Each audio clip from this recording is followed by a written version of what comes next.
My daughter-in-law, Danielle, left my 5-year-old granddaughter Lily at my house for just one night. The next morning, as the pale dawn light streamed through the kitchen window, Lily whispered something to me. She said, "Grandma, Mommy told me I can't tell you what I saw at home." I knelt down, my old knees protesting, and looked into her wide, innocent eyes. I asked her, "Sweetheart, what did you see?" Her answer, delivered in a voice barely louder than a breath, made me pick up the phone and call the police without a second thought. "I am glad you are here to listen. If you are watching this, I ask that you press the like button, subscribe to the channel, and perhaps tell me in the comments where in the world you are hearing my story of vindication from. I want to know just how far the truth has traveled." I still remember that night with a clarity that chills my bones. The yellowish glow from the street lamps spilled over the porch, casting trembling, skeletal shadows of the bare winter trees. The shadows seemed to reflect the quaking of my own heart, a premonition I could not yet name. I lived then, as I do now, in a small worn house on the outskirts of Atlanta, Georgia. It is a house where every creaking floorboard and faded patch of wallpaper is soaked in memories of days long gone, days filled with laughter that now felt like a distant echo. That evening, Danielle brought Lily over. She claimed she had to work a sudden night shift, an excuse I had heard countless times over the past year. But this time, something was different. There was a frantic energy about her, a brittle tension that felt like a cold wind slipping through a crack in the door, making me shudder without knowing why. Danielle stood frozen on the threshold, hesitating to step inside as she usually would. Her hands were clutched so tightly around the straps of her worn leather purse that her knuckles showed white as bone.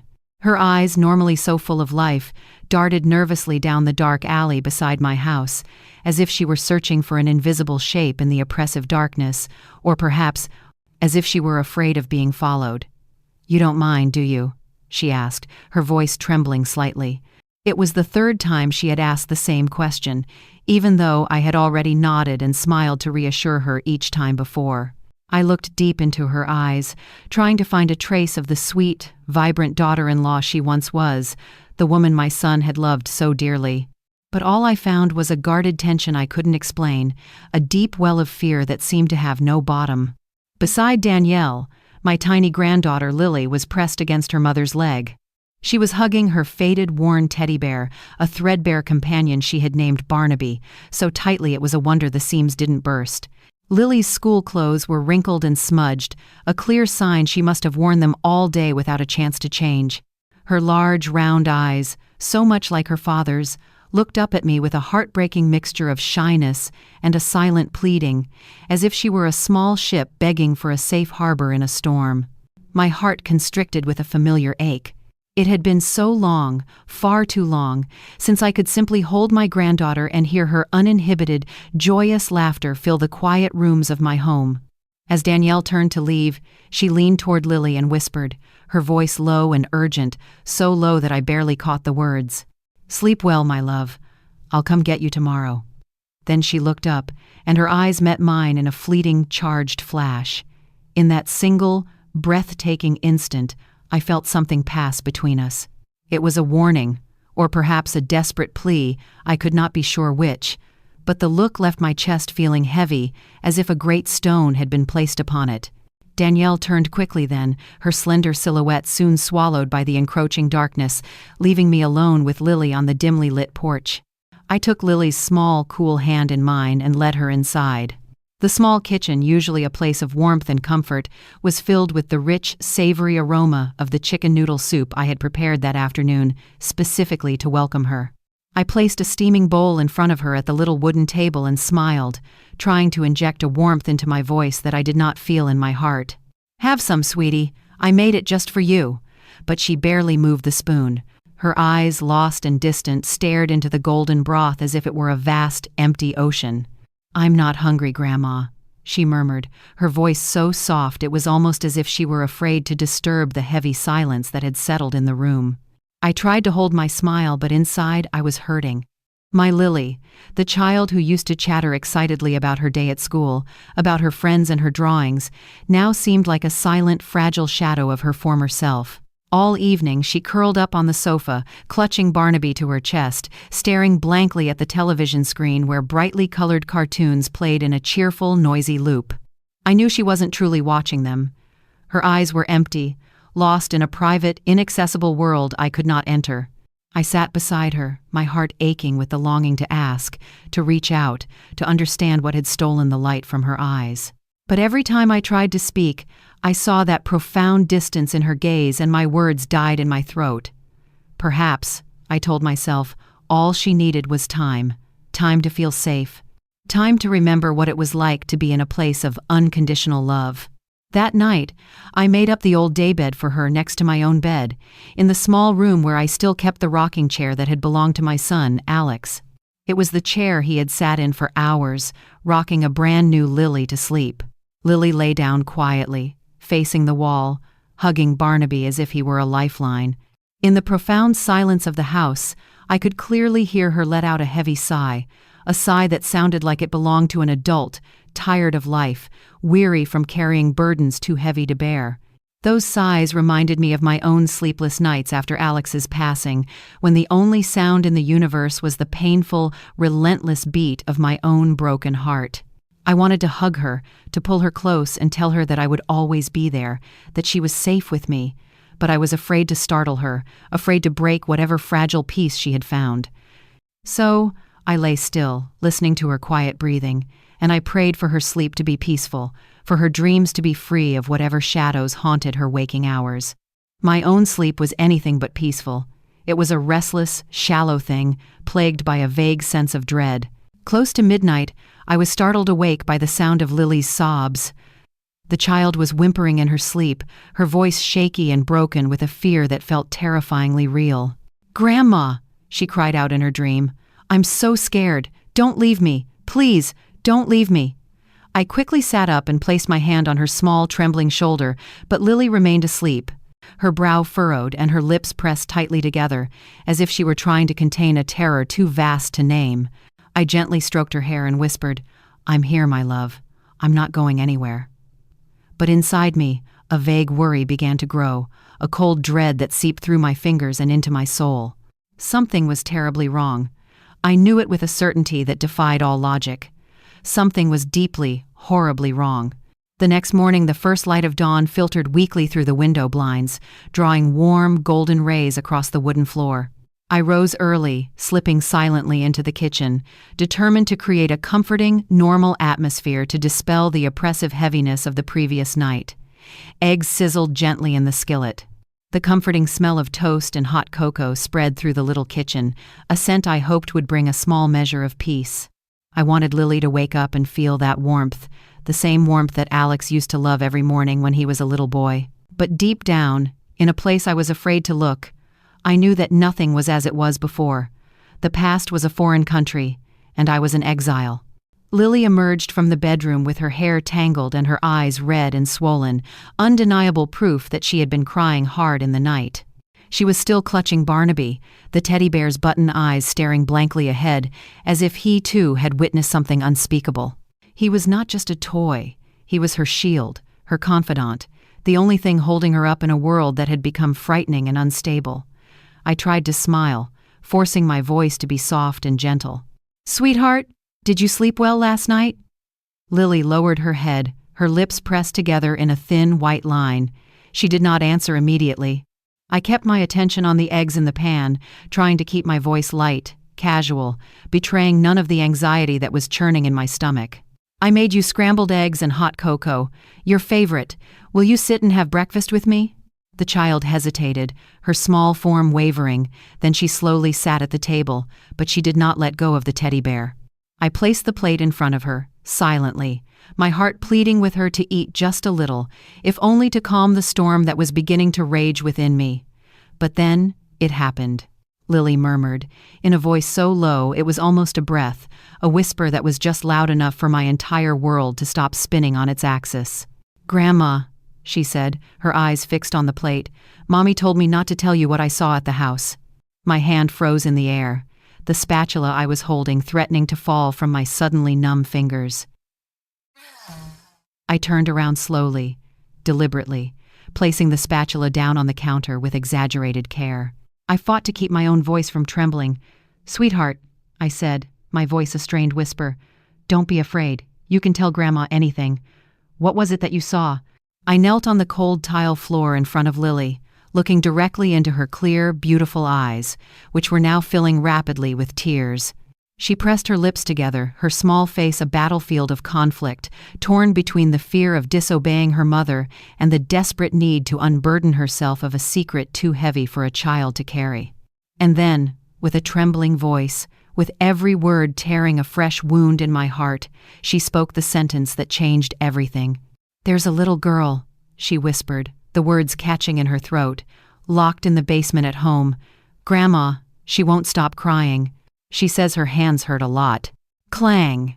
The metal spoon dropped from my nerveless hand, hitting the tile floor with a sharp, dry sound that echoed in the sudden crushing silence of the kitchen. The glass of milk on the table wobbled precariously, spilling a thin white stream that ran like a pale scar across the dark wood. I was paralyzed, my mind refusing to process, to believe what I had just heard. A little girl, locked in the basement, at Danielle's house. Lily's terrified eyes looked at me, pleading for help, as if she had just released a monstrous secret that had been slowly poisoning her from the inside out. I wanted to say something, to ask for more details, to tell her it was just a bad dream, but my throat tightened, as if an invisible hand were squeezing it shut. Lily burst into tears then, a torrent of heartbroken sobs, and threw herself into my arms, burying her small, tear-streaked face in my shoulder. Her tiny body shook uncontrollably, like a tiny bird caught in a brutal storm.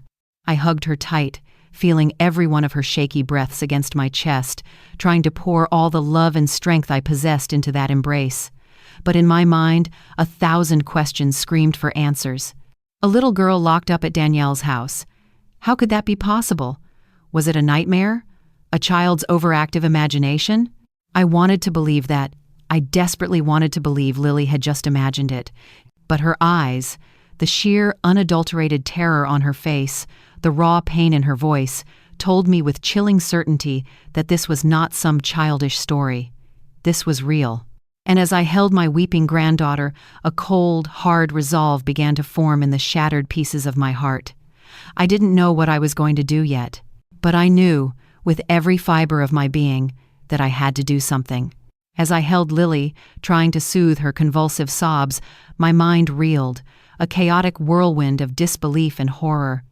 I gently stroked her tangled hair, whispering reassurances I did not feel. "It's okay, my love. It's going to be okay. Grandma will take care of everything." But Lily just shook her head against my shoulder, her eyes squeezed shut, as if she wanted to hide from the terrible images replaying in her mind. She pressed Barnaby, the worn teddy bear who had become her silent, steadfast companion through these lonely days, against her chest with a desperate strength. I wanted to ask her more, to gently pull out more details, to understand the full scope of this nightmare. But seeing her tiny shoulders shaking with such profound grief, I did not have the courage to insist, to push her further into the darkness she was so clearly trying to escape. "Come on, sweetheart," I said, my voice as sweet and calm as I could possibly make it, even as a hurricane of fear and fury raged inside me. "Let's get you ready. You need to go to school." That afternoon, I decided to take Lily to school myself. I knew the child needed the familiar, structured atmosphere of the classrooms and the comforting presence of her friends to momentarily forget the fear that was consuming her, eating away at her innocence. I took her small hand as we walked along the familiar gravel path leading to the school, but every step felt heavy, as if my feet were encased in lead. Lily remained completely silent the whole way. She only looked up at me occasionally, her large eyes filled with a sad, knowing look, as if she wanted to say something more but did not dare to speak the words aloud. I smiled down at her, a brittle, fragile thing, trying to hide the anguish that was gnawing at my insides. "What are you going to learn today at school?" I asked, my voice straining for a note of cheerful normalcy. But Lily just shook her head, her gaze dropping back to the ground, not answering. I knew then that she was carrying a weight far too great for her tender age, a burden that was crushing her spirit. When we arrived at the school, a cheerful brick building that usually filled me with a sense of hope, I decided to stay for a moment to speak with Miss Jenkins, Lily's teacher. Miss Jenkins was a kind, middle-aged woman with gentle but sharp eyes, the kind of eyes that missed nothing. She was always attentive to her students, and I prayed she had noticed something, anything, that could help me understand.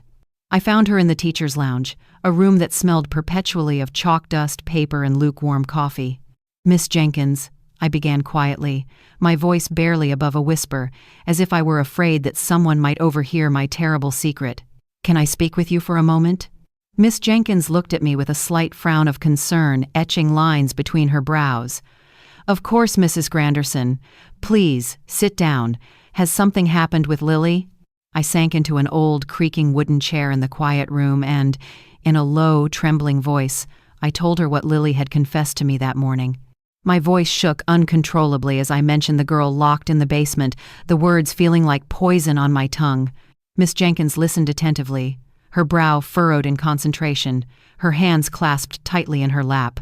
When I finished my horrifying account, she hesitated for a few long seconds, as if carefully choosing every word. "Mrs. Granderson," she finally said, her voice grave, "I have also noticed that Lily has changed recently. She gets startled so easily now. Sometimes, she just spaces out in the middle of class, staring at nothing, and she can't seem to focus on her work." She paused, looking at me with a deep, palpable unease in her eyes. "In art class," she continued, lowering her voice even further, "she's been drawing some very strange, very disturbing pictures. It's almost always the same image. A solitary child, a little girl, trapped in a dark room." My heart shrank as if an icy hand were squeezing it. "Behind the girl," Miss Jenkins added, her voice heavy with significance, "there are messy, thick black lines. They look like bars. Those black lines, like bars." Miss Jenkins's words were a direct hit, a horrifying confirmation of my deepest fears. "Do you think that's something out of the ordinary?" I asked, my voice a desperate whisper, already knowing the answer. Miss Jenkins shook her head, her gaze deeply troubled. "I can't say for sure, ma'am, but I am very worried about her emotional state. It seems clear she might be going through something incredibly difficult, something traumatic." I nodded slowly, feeling the floor begin to crumble beneath my feet. "Thank you, Miss Jenkins," I said, somehow managing to get up, although my legs were trembling so badly I felt they could not support my weight. Walking back home, I felt like a ghost drifting through a world that no longer made sense. The images Miss Jenkins had described, Lily's dark drawings of a girl trapped in a dark room, behind black lines like bars, replayed over and over in my mind, a tormenting loop of horror. What had Lily truly seen? Was there really a child locked up, suffering in that house?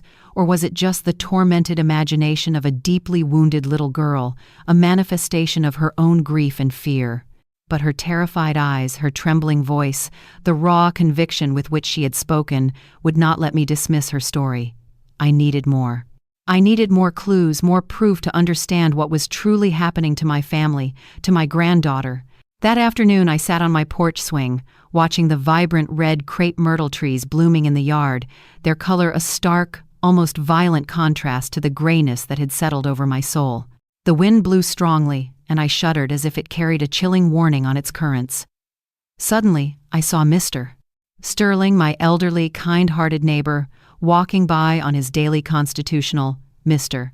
Sterling was a widower, a fixture in the neighborhood, a man with a sharp, observant gaze, the kind of man who seemed to notice everything that happened on our quiet street. Seeing my obviously distressed appearance, he stopped, resting his worn wooden cane on the bottom step of my porch. "Mrs. Granderson," he asked, his voice full of genuine concern. "Are you all right?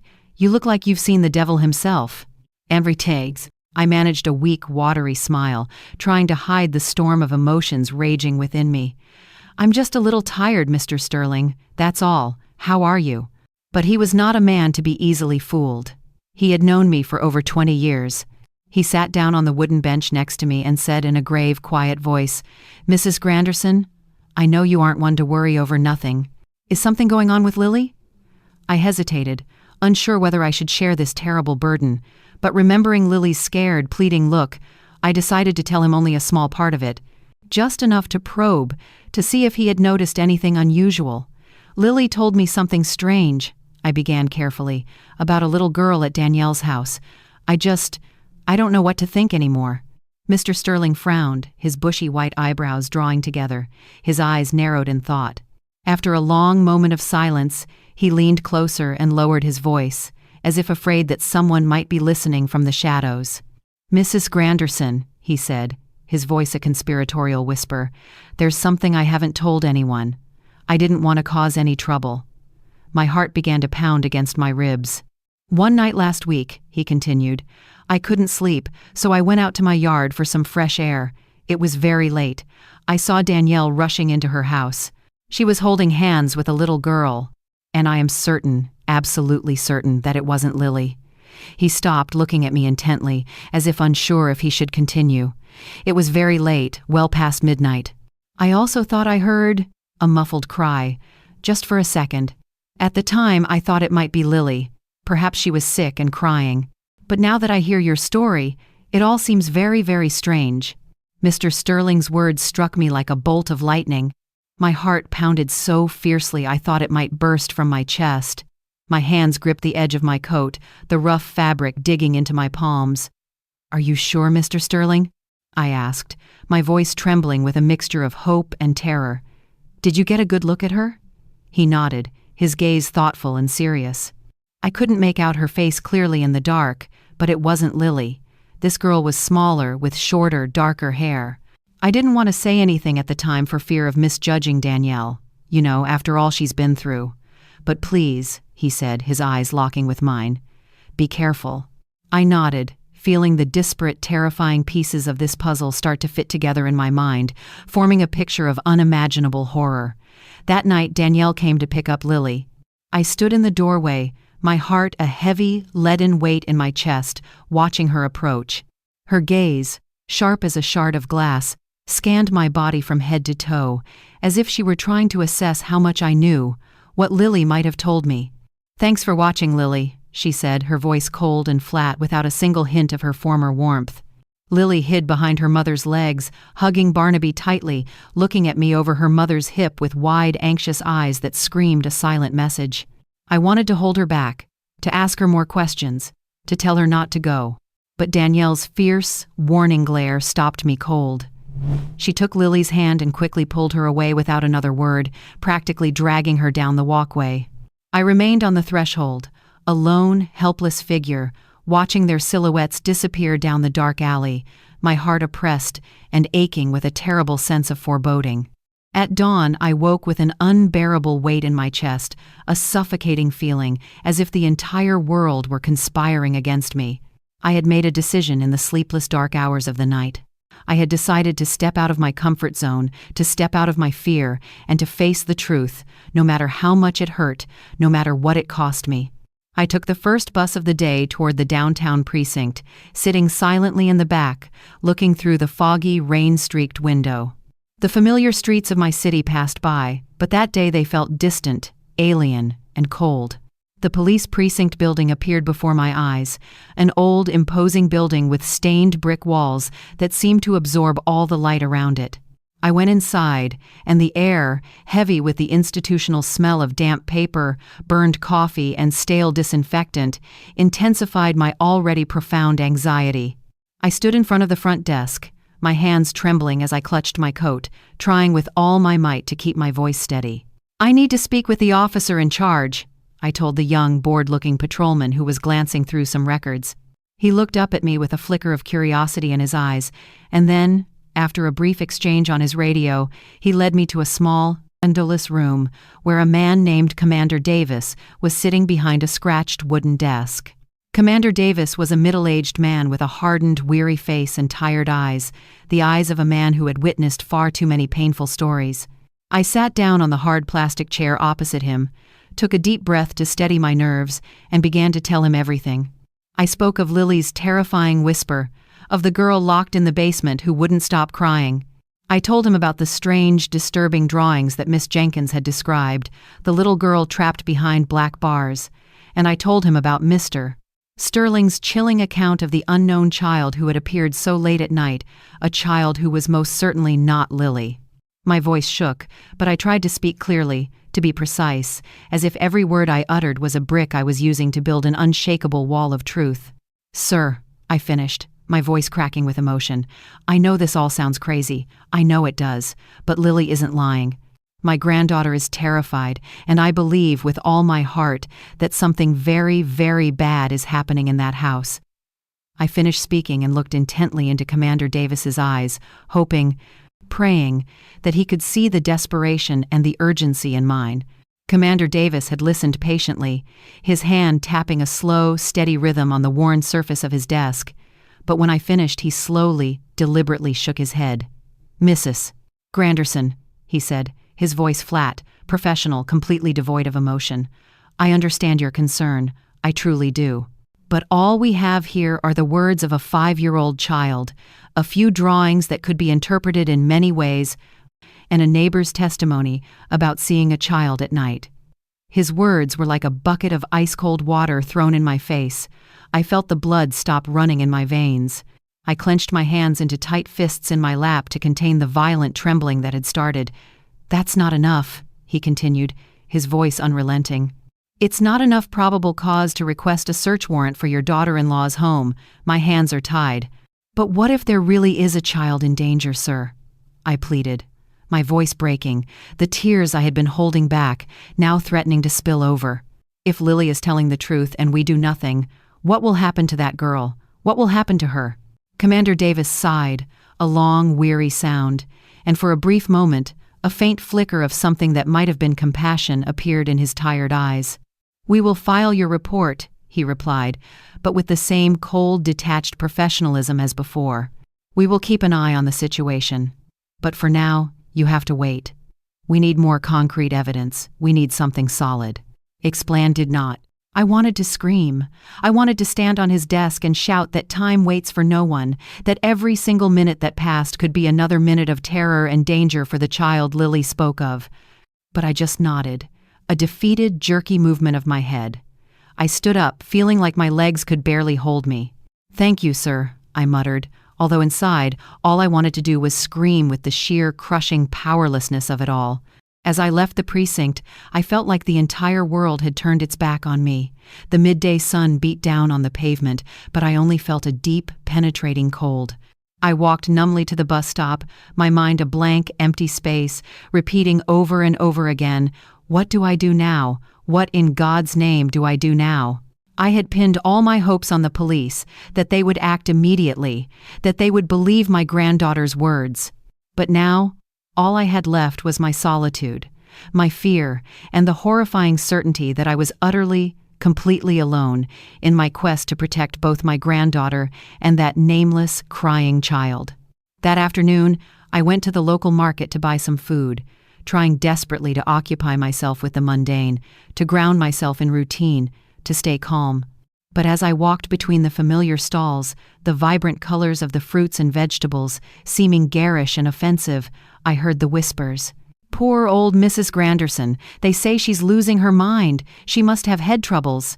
A fish vendor, a woman I had known for years, murmured to her colleague, just loud enough for me to hear. "Who accuses their own daughter-in-law of something so awful? Kidnapping children? It's a terrible thing to say."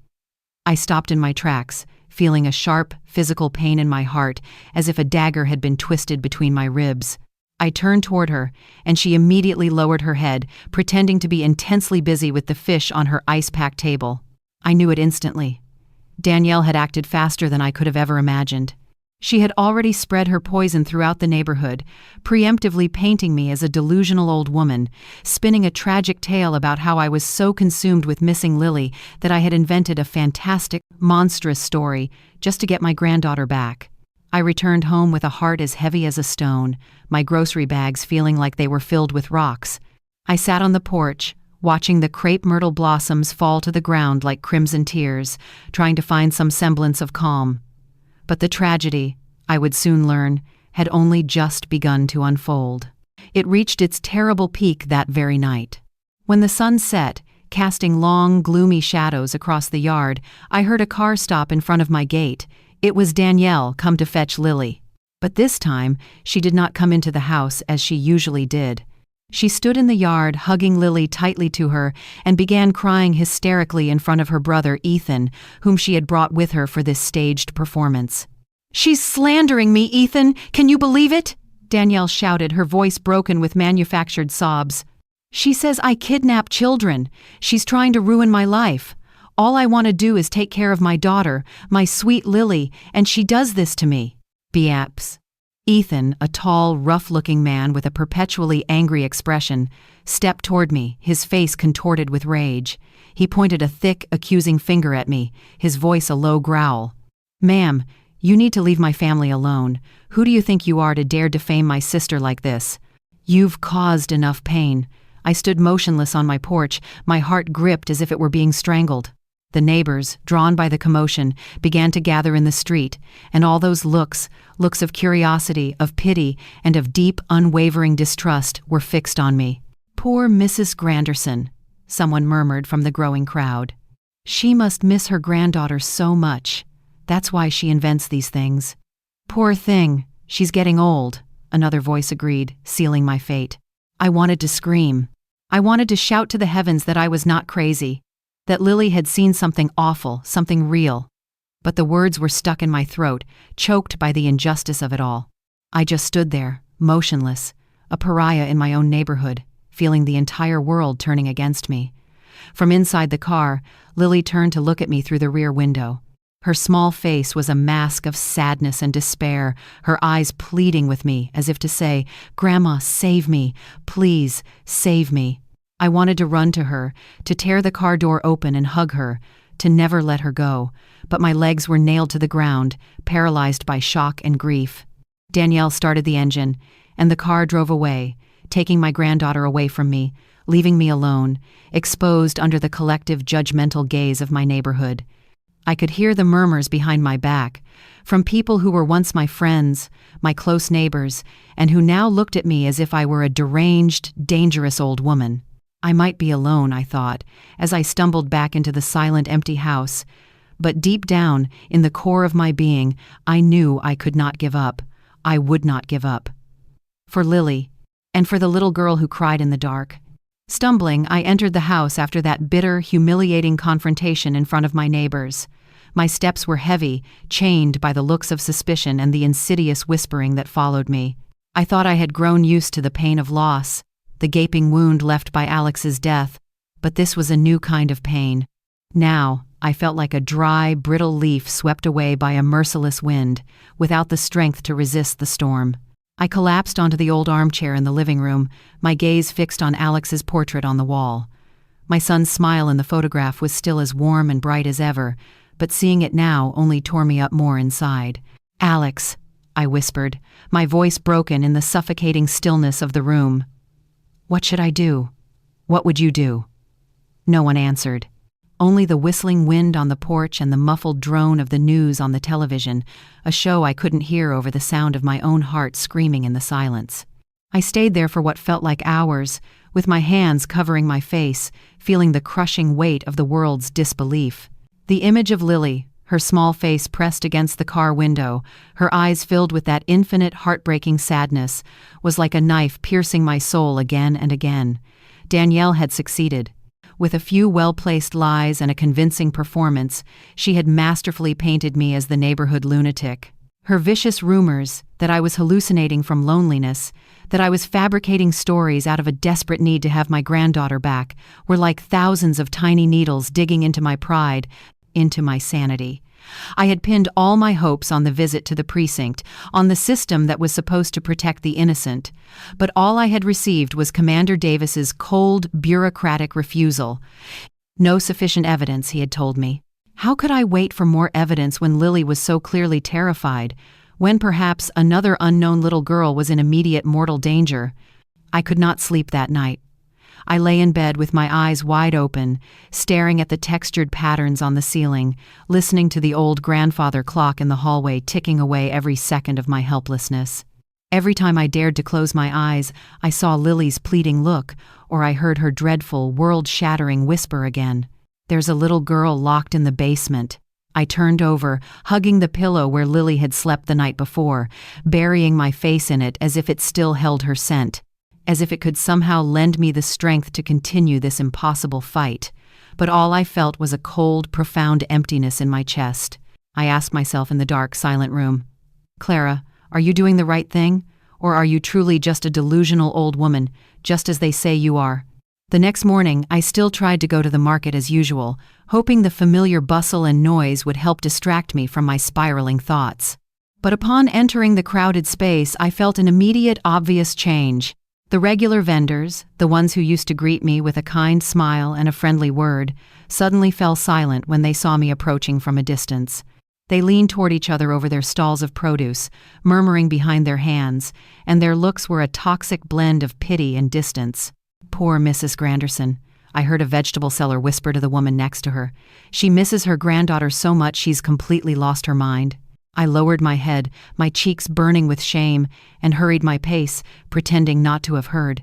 But every word struck me like a hammer blow to the chest. I wanted to scream, to tell them all that I was not crazy, that Lily had seen something terrible, but I knew that doing so would only make everyone believe Danielle's malicious story even more. On my way back home, my basket feeling unnaturally light, I ran into Brenda, my closest friend in the neighborhood. She was standing at her gate with a wicker basket of laundry in her hands, and her face filled with worry when she saw me. Unlike the others, Brenda did not avoid my gaze. She came closer, led me to a quiet corner by the fence that separated our properties, and squeezed my hands tightly. "Clara, I know you," she said, her voice low but firm, a beacon in my sea of despair. "I don't believe for one second that you would invent something like this. I saw Lily's eyes last night when Danielle took her away. That child was scared, Clara, truly scared. If you give up now, that regret will stay with you for the rest of your life." Her words ran down my spine like a current of electricity. They did not dispel my despair entirely, but they did ignite a tiny flickering spark of hope in the darkness. I gripped her hand, my own tears close to falling. "Brenda, thank you," I whispered, my voice thick with unshed tears. "But I don't know what to do anymore. No one believes me, no one." Brenda squeezed my hand harder, a fierce determination in her eyes that I had not seen in my own for a very long time. "You have to keep going, Clara, for Lily, and for yourself. Don't you let their gossip make you retreat. You are stronger than that." I nodded, though my heart was still heavy as a gravestone. Brenda was right. I could not give up. But what could I possibly do when I felt like the entire world was aligned against me?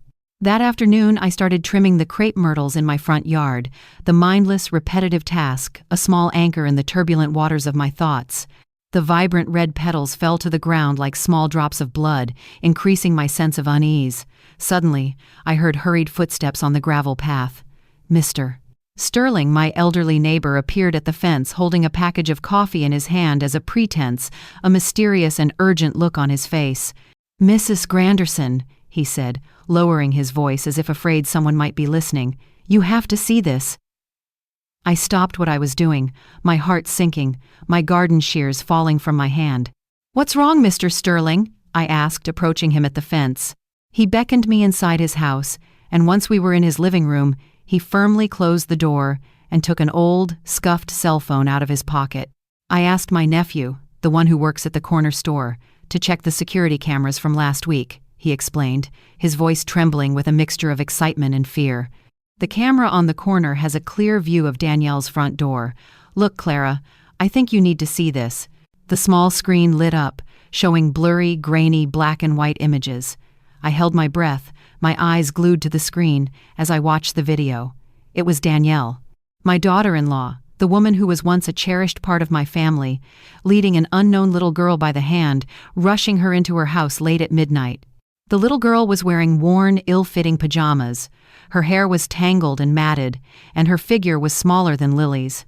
She was walking awkwardly, stumbling, as if she was afraid or in pain. I, Clara Granderson, a woman of 65 years, felt the floor open up beneath me. Lily's murmur about a girl locked in the basement was no longer the confused, imagined story of a child. It was the absolute, undeniable, horrifying truth. And this video, this grainy, silent video, was the concrete evidence I had prayed for. I looked up at Mr. Sterling, my voice catching in my throat. "Mr. Sterling," I asked, my voice a choked whisper, although deep down I already knew the answer. "Are you absolutely sure there isn't some mistake?" He nodded firmly, his gaze more serious than I had ever seen it. "There can be no mistake, Mrs. Granderson. I saw that same scene with my own 2 eyes. I just didn't imagine the camera had recorded it too. I was in my yard that night, and I know, with every fiber of my being, that it was not Lily. Our ad." His words were like a stab, painful in their confirmation, but they also gave me a surge of strength I had not felt in days. I clutched the phone tightly, as if it were the only life preserver in the storm that was sinking me. "Thank you, Mr. Sterling," I whispered, my eyes filling with tears of gratitude. "You don't know how important this is to me. You may have just saved a life." Without a second thought, I knew what I had to do. I had to take that video to the precinct immediately. I could not wait another minute. Every minute that passed was another minute in which the girl in the video, and perhaps Lily too, remained in terrible danger. I quickly put on an old coat, covered my head with a scarf to avoid the pitying glances of my neighbors, and left Mr. Sterling's house with my heart burning with a new, fierce determination. The gravel path leading to the precinct seemed longer today, every step heavy, but it was filled with purpose. I thought of Lily, her frightened eyes. And I thought of Alex, my son, who would surely want me to protect his daughter at all costs. Upon entering the precinct, the air smelled the same of old paper and burned coffee, but this time I did not feel afraid. I had proof, and I would not leave until they acted on it. I immediately asked to speak with Commander Davis. The young patrolman at the reception desk looked at me, and perhaps he noticed the new, unwavering urgency in my eyes, because he quickly led me back to the familiar, sterile room. Commander Davis was sitting behind his desk, his face stern, and his eyes just as tired as before. "Mrs. Granderson, you're back again," he said, with just a hint of surprise in his flat voice. "Is there anything new?" I took a deep breath, placed Mr.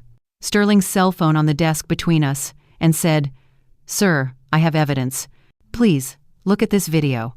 I played the clip, and the silent, damning image of Danielle and the unknown little girl appeared on the screen. I recounted again what Miss Sterling had seen, what Lily had told me, and also the strange, dark drawing she had made at school.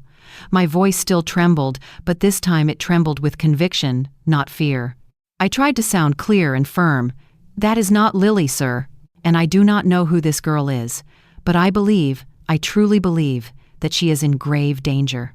Commander Davis watched the video, his brow barely frowning, but his gaze was still filled with a professional, ingrained doubt.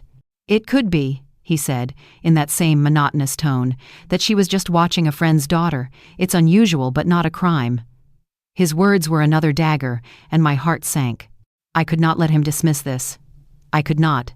I leaned forward in my chair, my hands gripping the edge of his desk, almost begging. "I implore you, sir, please investigate further. That girl is not from our neighborhood. I have lived there for so many years. I know every family, every child, and Lily, my granddaughter, is scared to death. She talks about a girl locked in a basement, crying, saying her hand hurts. I beg you, sir, please believe me." Perhaps it was the raw, unshakable urgency in my voice. Perhaps it was the sheer, naked despair in my eyes, but something made Commander Davis hesitate. He looked from the phone to my face, and then he signaled to a nearby young officer. "Check if there are any active missing person reports in this county or the neighboring ones that match this girl's general characteristics," he ordered, his voice suddenly serious. The officer nodded, moved to a computer, and his fingers began to fly across the keyboard. I remained seated, my heart pounding so hard against my ribs it felt like a trapped bird, my hands gripping the edge of my coat as if I were holding on to my very last hope. A few minutes passed, an eternity of silence. Then, the young officer suddenly shouted, his voice sharp with alarm. "Commander, look at this. The girl in the video, her characteristics match a Khloe Vance, age 5, reported missing 2 weeks ago in the neighboring county. He turned the computer screen toward Commander Davis, and I watched as the commander's face changed instantly. His tired, skeptical eyes now shone with a grim seriousness I had never seen before. He stood up abruptly from his desk, his chair scraping loudly against the floor, and said firmly, "Verify that information immediately. Contact the neighboring precinct. I want the complete disappearance file on my desk in 5 minutes." My heart hammered hard within my chest, as if it were about to burst. This was it. This was the proof I needed. The name of the girl, Khloe, was like a lightning bolt that pierced the darkness of my soul. I looked at Commander Davis, tears finally about to spill from my eyes, but I contained them. "Thank you, sir," I whispered, my voice choked with emotion. "Thank you for listening." Commander Davis did not respond. He only nodded, but in his eyes I saw the shift. There were no longer any doubts, only cold, hard determination. At that very moment, the precinct door burst open, and a few worried-looking neighbors entered. I recognized them immediately. It was Mrs. Hayes, who sells pies on the corner, and Mr. O'Donnell, who often plays chess with Mr. Sterling in the park. Mrs. Hayes spoke first, her voice trembling. "Commander," she said, her eyes wide, "we heard Mrs. Granderson came in again, about Danielle. We also have something to say." She hesitated for an instant and looked at me, as if asking for my permission. I nodded, encouraging her to continue. "We've heard crying," she said, the words rushing out. "Strange noises at Danielle's house, even on the nights when we knew Lily was staying with Mrs. Granderson. At first we thought it was just kids having tantrums, but now we're not so sure." Mr. O'Donnell nodded in agreement and added, his face pale, "I once saw a light flickering in her basement window right before dawn. I didn't think much of it at the time, but now that I think about it, it seems strange. Very strange." Their words were like the final, crucial pieces of a terrifying puzzle, completing the monstrous image that was already forming in my mind. I looked at Commander Davis, hoping, praying he now saw the undeniable gravity of the situation. He nodded, and not a single trace of doubt remained in his eyes. "There is sufficient evidence now, ma'am," he said to me, his voice firm and resolute. "We will request a search warrant immediately." I nodded as the tears of relief, of fear, of vindication finally streamed down my face. For the first time after so many dark, lonely days, I saw a ray of hope. I returned home after leaving the precinct, my mind a tangled knot of emotions. I was happy, so deeply relieved that they had finally decided to act, but I was also terrified of what was to come. I thought I was already used to life's storms. I had weathered the loss of my beloved husband and then the unthinkable loss of my son, Alex. But now I was facing a hurricane of a different kind, a man-made disaster, and I did not know if I had the strength to withstand it. Mr. Sterling's video, the devastating confirmation about little Khloe Vance, and the neighbors' belated accounts had ignited a spark of hope, but they also made me shudder at the thought of what I was about to face. Danielle, my daughter-in-law, the woman who was once part of my family, was now on the other side of an insurmountable wall of truth, and I did not know what awaited me, what awaited all of us, when the veil of secrecy was finally, violently lifted. I could not sleep that night. The incessant drumming of the rain on the sheet metal roof sounded like a war drum, its rhythm echoing the frantic beating of my own heart.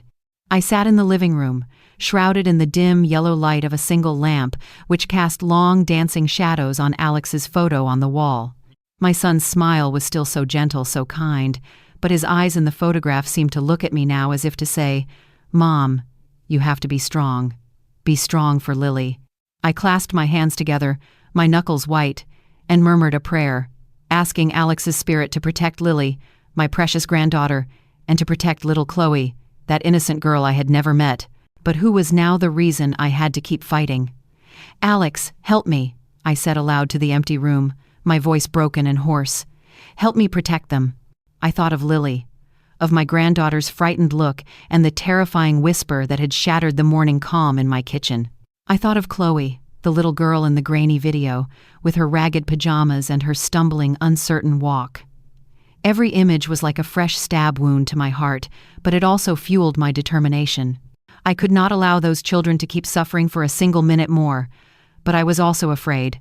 I was so deeply afraid that when the truth finally came to light, it would shatter the little that remained of my fractured family. Danielle, however changed, however monstrous her actions, was still Lily's mother. She was the woman who had once called me Mom with genuine affection in her voice.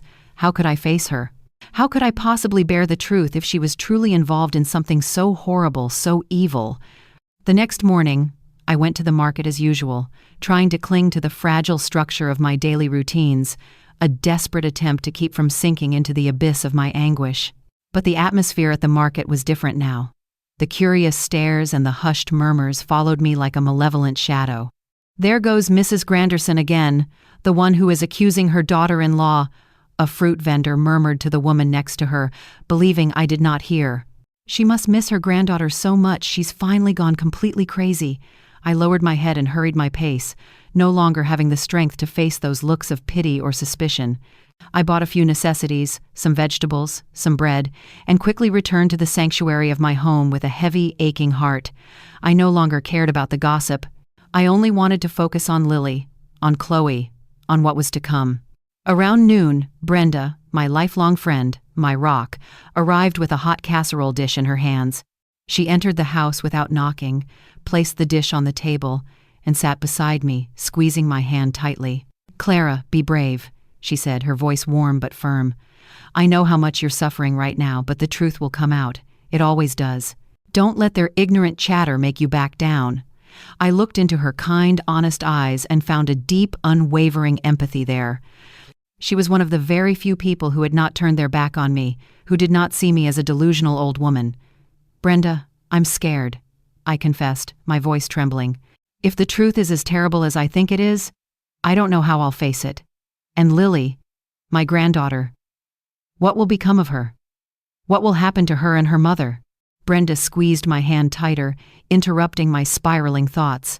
"Clara, you are the strongest woman I know. You lost Alex, and you still stood tall for Lily. Don't you dare doubt yourself now. You are doing the right thing. The only thing." Her words were like a small, warm flame that began to thaw my cold, frightened heart. I nodded, tears of gratitude streaming down my cheeks. "Thank you, Brenda," I whispered. "I'll do my best." She smiled, patted my shoulder, and got up to leave, leaving me with the delicious-smelling casserole that I had absolutely no appetite to eat. Later that afternoon, Mr. Sterling approached my fence, his face etched with concern. He sat on the bench by the entrance, leaning heavily on his cane, and spoke in a low voice, as if afraid the very trees might have ears. "Mrs. Granderson, I heard strange noises at Danielle's house again last night," he said, his gaze serious and troubled. "It sounded like someone was knocking on a door from the inside. And then I heard muffled sobs. I didn't dare get any closer, but I am sure of it, Clara. Something is very wrong over there." His words tied a fresh, tight knot in my chest. I thought of Khloe, of what Lily had said about her crying, and I felt as if an invisible hand were strangling me. "Mr. Sterling," I asked, my voice cracking, Do you think that girl is still there?" He nodded slowly, his look full of a deep, sorrowful unease. "I don't know, Clara, but I hope the police sort everything out, and soon." I took his frail, wrinkled hand, thanking him once more for not turning his back on me, for being a beacon of kindness in a world that had suddenly grown so dark. Mr. Sterling's news left me even more uneasy, but it also reinforced my conviction that what Lily had said was true. I could not allow that child, Khloe, to continue suffering. I had to act, even if only a tiny flickering spark of hope remained. That night, I called Miss Jenkins, Lily's teacher. I told her what was happening, my voice trembling as I recounted the latest developments. "Miss Jenkins," I said, my voice heavy, "if anything happens to me, if anything happens to Lily, please watch over her for me. I don't know what tomorrow might bring, but I need to know that she will be safe." Miss Jenkins immediately agreed without a moment's hesitation. "Mrs. Granderson, please don't you worry about that. I will keep a very close eye on Lily. You do what you have to do." Her words relieved me a little, although the deep, profound anguish still weighed heavily on my chest. Before going to sleep, I carefully put away my important documents, the family album filled with pictures of happier times, and also Lily's strange, dark drawings, all in a small, sturdy bag. I did not know what the next day would bring, but I wanted to be ready for anything. I sat for a long time in front of Alex's photo, whispering, "Son, I'm doing everything I can. I will not let Lily suffer anymore. I promise you." I closed my eyes, seeking a moment of peace, but my heart remained a turbulent sea of unrest. Suddenly, in the dead of night, the phone rang, its sharp, shrill sound breaking the oppressive silence of the house. I started, my heart leaping into my throat, and answered immediately, my hand shaking. It was Commander Davis's voice on the other end, brief but firm. "Mrs. Granderson, we are executing the search warrant at Danielle Granderson's house at dawn tomorrow. Be ready." I slumped into the chair, the receiver trembling in my hands. "Thank you, sir," I muttered, my voice broken. "I'll be ready." I hung up the phone and looked out the window where the rain was now beating relentlessly against the glass. Its sound was a constant, mournful drumming, a reminder that the true storm was about to arrive. The next morning, I woke up long before dawn. The faint gray light barely filtered through the window blinds. I felt my chest burn as if the entire weight of the world were pressing down on me. Today was the decisive day, the day when the truth, whether it was painful or terrifying, would finally come to light. I put on a thick coat, wrapped myself in a scarf, and with trembling hands, I tied my shoes. I looked at Alex's photo on the wall one last time and whispered, "Son, give me strength." The image of Lily with her frightened eyes and the image of Khloe from Mr. Sterling's video kept circling in my head, a haunting carousel of fear, pushing me to move forward, even though every part of me was paralyzed with dread. The sharp, sudden sound of patrol cars stopping in front of my house snapped me out of my thoughts. Commander Davis got out of the lead car, his stern face showing no emotion in the cold morning light. "Let's go, Mrs. Granderson," he said firmly. I nodded, clutching the bag with the papers and Lily's drawings tightly, as if they were a protective amulet. I got into the back of the car, remaining silent in the back seat, looking out through the foggy window at my own dark, quiet house. The drive to Danielle's house seemed shorter than ever before, but every second weighed like a century. I thought of Lily, I thought of Khloe, and I wondered, will I have the strength to face the truth? We arrived at Danielle's house when the sky was still a bruised, ugly gray, with dark clouds floating menacingly above, announcing a storm. The cold wind blew in sharp gusts, making the red crepe myrtle petals fall onto the yard like scattered drops of blood. I stood in front of the gate, my heart beating so rapidly against my ribs it felt like a trapped bird, feeling my entire body shake with a cold that had nothing to do with the weather. Commander Davis knocked on the door. The sharp, authoritative knocks echoed in the eerie morning silence. After a long moment, the door was pulled open, and Danielle appeared. Her face was pale with surprise, but only for an instant, because immediately her gaze turned to one of pure, unadulterated fury when she saw me standing behind the commander. "What are you doing here?" she shouted, her voice icy, a desperate attempt to hide a very deep, primal fear. Commander Davis coldly held up the search warrant in front of her face. "We have a legal warrant to search these premises, Miss Granderson. I ask that you cooperate," he said firmly, without a hint of hesitation. Danielle looked from the paper to me, her eyes like knives stabbing directly into my chest. "You did this, didn't you?" She spat the words, pointing a trembling, accusing finger at me. "You want to destroy me? You want to take Lily away from me?" I remained silent, my hands clutching the edge of my coat, not responding to her venomous accusations. I wanted to tell her that all I ever wanted was to protect Lily, to save little Khloe, but the words were stuck in my throat, choked by the sheer tragedy of the moment. I could only look at her, the woman who was once my daughter-in-law, and who now seemed like a complete and terrifying stranger. Suddenly, Ethan, Danielle's brother, rushed out of the house, the muscles in his neck tense with rage, shouting, "This is a private home. You have no right. You're slandering and humiliating my family." He was a heavy-set man, and his voice roared like that of a cornered animal. Commander Davis did not even bother to answer him. He just signaled for his team of officers to enter the house. I stood motionless in the yard, and through the now open door, I caught a heartbreaking sight. Lily was huddled in a corner of the living room, tightly hugging Barnaby to her chest. Her little eyes were red and swollen, as if she had been crying all night. I wanted to run to her, to sweep her up in my arms and tell her that her grandma was here, that everything would be all right. But Danielle's cold, hateful stare stopped me in my tracks. The police began to systematically search every room. The sound of their heavy boots hitting the tile floor mingled with the sharp noise of papers being shuffled and drawers being opened. The atmosphere inside the house was so tense that it seemed like the house itself was holding its breath, waiting for something terrible to be uncovered. Danielle followed them from room to room, crying and screaming. "It's all my mother-in-law's fault. She wants to destroy my life. How can you believe a crazy old woman over me?" Her words were like fresh daggers that pierced my heart. I wanted to shout that I was not crazy, that I only wanted to protect my granddaughter. But I stayed there in the yard, in silence, with the crushing sensation that the entire world was against me. Commander Davis did not respond to her hysterical accusations. He led his team directly to the end of the hallway, where there was a small old iron door, a door that I knew led to the basement. I immediately felt the air change, grow colder, heavier. Danielle's face transformed, her mask of righteous indignation melting away to reveal an expression of sheer primal panic. She ran, spreading her arms wide to block the entrance, her voice broken and desperate.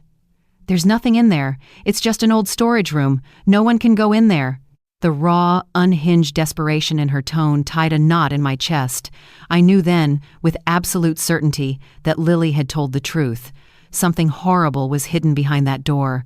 One of the officers stepped forward calmly, inserting a master key into the rusty lock.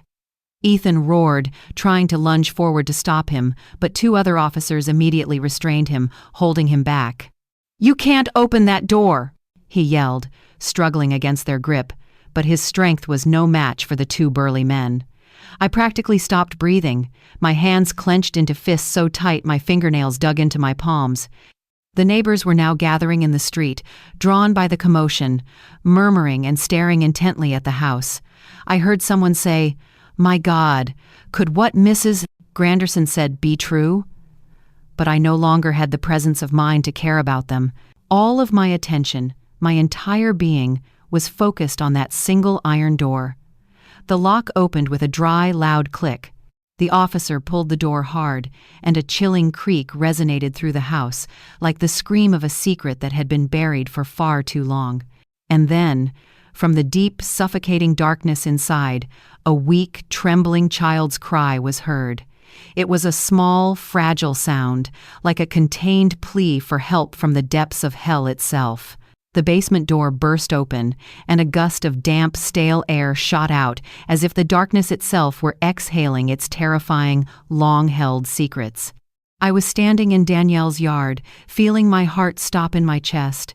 The soft sobs from inside the basement sounded weak, but they were horrifyingly clear, a desperate supplication from a world beyond our own. An officer turned on his powerful flashlight. The bright beam of light quickly scanned the stained, mildewed walls, the destroyed cardboard boxes, and then, from a shadowy corner, a small silhouette stumbled out into the light. It was Khloe, the girl from the video, the girl Lily had spoken about with such terror in her eyes. Her dark hair was matted and filthy, her small face was covered in dust and tear tracks, and her ripped, dirty pajamas clung to her thin, frail body. Her left arm was wrapped precariously in a dirty, blood-stained rag, and her wide, haunted eyes looked in absolute panic at the strangers who had suddenly filled her dark world. I was stunned. My legs gave way beneath me, and I had to grab onto the porch column tightly to keep from falling. The image of Khloe, so small, so fragile, so utterly broken, was like a physical knife wound to my heart.